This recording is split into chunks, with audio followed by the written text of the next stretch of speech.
बच्चों परमात्मा के पाने के लिए, उस सुख को प्राप्त करने के लिए कितने कितने कष्ट झेले हैं महापुरुषों ने। हमने भी उठाए, हम ऋषि बने, ऋषि बनकर कठिन साधनाएं की। जैसा लोक वेद दंत कथाएं सुना करते थे, उसके आधार पर सिद्धियां आ गई, सिद्धियां दिखा कर फिर प्रसिद्धि होगी। उस प्रसिद्धि के ऊपर हम प्रसिद्ध हो गए और खूब महर्षि प्रसिद्ध हो गए। अब पता चला वो प्रसिद्धि कैसी थी। जैसे आपको राबिया का प्रमाण बताया, 4 साल की ठीक साधना से ऐसे ऐसे चमत्कार भी हो गए। मक्का उठ कहा गया, लेकिन भविष्य जीरो हो गया उसका। सिर भी काट दिया, इतनी प्रेरित थी भगवान के प्रति, लेकिन नथिंग, कुछ नहीं हुआ। काम तो अब बनेगा जब बनवाया जाता है। गरीब ये जीवन सत सफल है, जब लग राम रटंत, देखोरी को जाने दे, भरम पड़े हैं पंथ। इस मनुष्य जीवन की सफलता उसी की है जो परमात्मा का भजन करते हैं, अन्यथा इसका कोई यूज नहीं। पशु पक्षी का भी ऐसा ही जीवन है, ऐसे ही कर्म वो करते हैं। खाना पीना, टट्टी जाना, बच्चे उत्पन्न करना, बच्चों के लिए फिर सारा दिन भटक के उनका पोषण करना, फिर मर जाना। ये कोई जीवन है?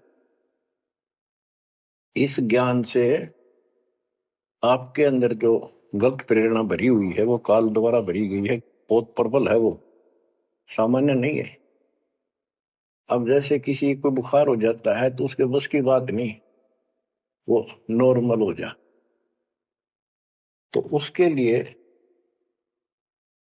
औषधि की आवश्यकता पड़ती है, और जब नॉर्मल हो जाएगा फिर सारे काम ठीक करेगा। इसी प्रकार ये आपके बस की बात नहीं है जो आप जिस व्यवस्था में लग रहे हो।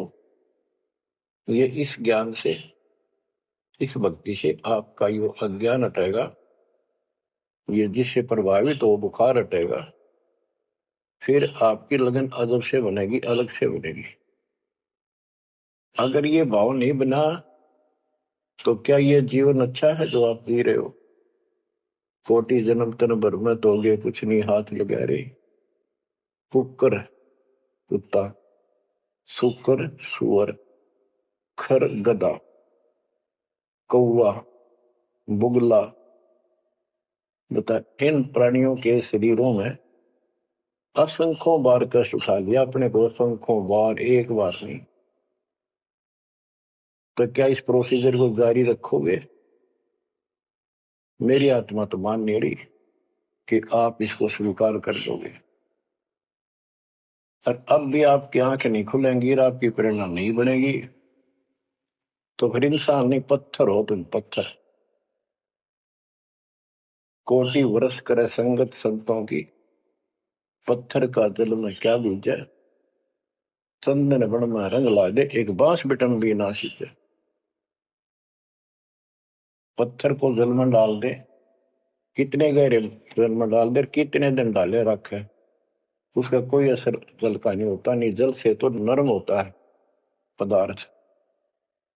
बाहर निकालते उसको घिसा दे दूसरे पत्थर से, ज्यों का त्यों चिंगारी निकलेंगी। तो पत्थर जैसे प्राणियों को किसी चीज का असर नहीं होता। ये अमृतवाणी उन पुण्यात्माओं को झंझोड़ के रख देंगी जिनकी आंखें काल में अज्ञान से बंद कर रखी है। उस परम पिता के घर जाने के लिए, सुख को प्राप्त करने के लिए,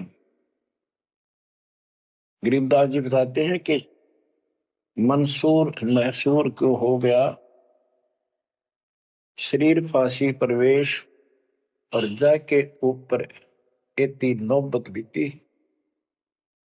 कैसा है वो देश?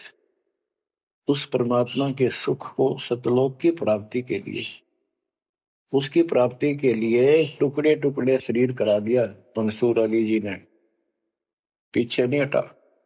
तो गरीबदास जी कहते वो सुख कितना होगा जिसके लिए शरीर भी खत्म कर दिया, कोई नो प्रॉब्लम, और ये शरीर तो आपका रहेगा नहीं, गारंटीड है। इसलिए बार बार याद दिलाता हूं कि हमारे ऊपर नशा जबरदस्त कर रखा काल में। ये आपके बस की बात नहीं, ये तो ये एंटीबायोटिक आपको प्रेरित रखेंगे। तो आप भक्ति भी करोगे, बुराइयों से बचोगे, और अपने घर जाने की प्रबल इच्छा बनेगी।